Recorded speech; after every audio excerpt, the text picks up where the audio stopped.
Praise the Lord. ബൈബിളിലെ 7-ാമത്തെ പുസ്തകമാണ് ന്യായാധിപന്മാരുടെ പുസ്തകം.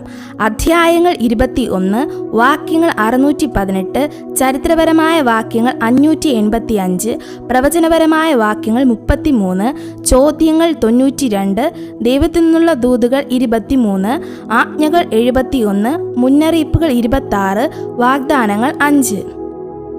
യോശുവയുടെ പുസ്തകം വിജയത്തിൻ്റെ പുസ്തകമാണെങ്കിൽ ന്യായാധിപന്മാരുടെ പുസ്തകം പരാജയത്തിൻ്റെ പുസ്തകമാണ്.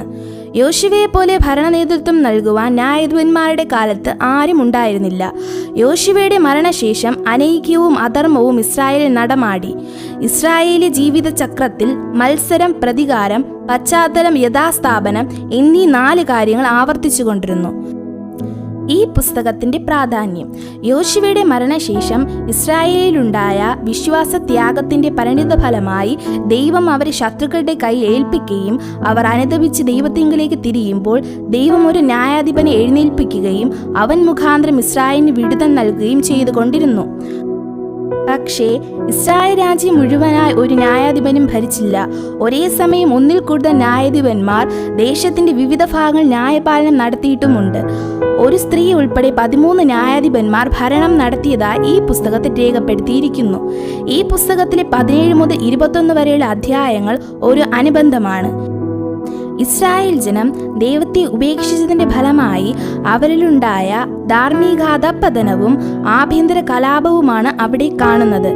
ഇസ്രായേൽ ഗോത്രങ്ങൾക്ക് തമ്മിൽ ഐക്യത ഇല്ലായിരുന്നത് മൂലമാണ് ആഭ്യന്തര കലാപമുണ്ടായത്.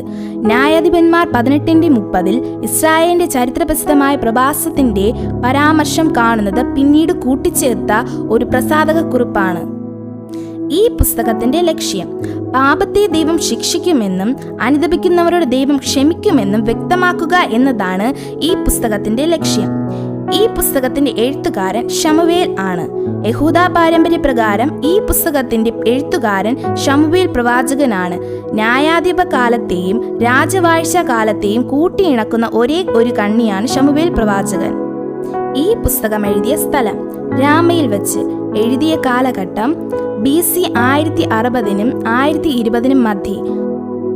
ആ കാലത്ത് ഇസ്രായേലിൽ രാജാവില്ലായിരുന്നു എന്ന് ന്യായാധിപന്മാർ 17:6-ലും 18:1-ലും 19:1-ലും 21:25-ലും ആവർത്തിച്ച് രേഖപ്പെടുത്തിയിരിക്കുന്നതിൽ നിന്നും ശൗൽ രാജാവിന്റെ ഭരണാരംഭത്തിന് മുമ്പാണ് ഈ പുസ്തകം എഴുതിയത് എന്ന് വ്യക്തമാണ്.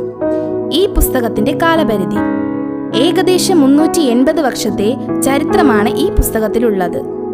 ആമേൻ.